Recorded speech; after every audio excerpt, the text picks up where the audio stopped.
സൂര്യാംശു ഓരോ വയൽ പൂവിലും വൈരം പതിക്കുന്നുവോ, സീമന്ത കുങ്കുമ ശ്രീയണിഞ്ഞു ചമ്പകം പൂക്കുന്നുവോ.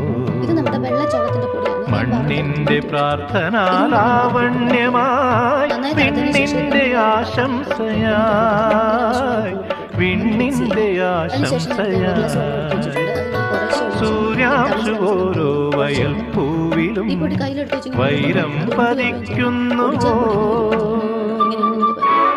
നമുക്കൊരു 10-25 മിനിറ്റ് നേരം പൊടി കുതിരാനും വേണ്ടി അങ്ങനെ ചെയ്യുന്നത്. 20 മിനിറ്റിന് ശേഷം നമ്മൾ വീണ്ടും ഒരു ഗ്ലാസ് വെള്ളം എടുത്താൽ ഇത്തിരി വെള്ളം നമുക്ക് ചിലവായത്. ഇനി നമ്മൾ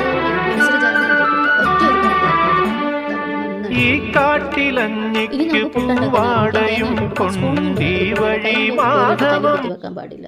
ഞാനിവിടെ ചിരട്ടപ്പുട്ട് മേക്കറിനകത്താണ് ഈ പുട്ട് തയ്യാറാക്കുന്നത്. ആവി വന്നതിന് ശേഷം ഒരു 2-3 സെക്കൻഡ് വീണ്ടും അങ്ങനെ വെച്ചോണ്ടിരിക്കണം, ഉടനെ എടുക്കാൻ പാടില്ല.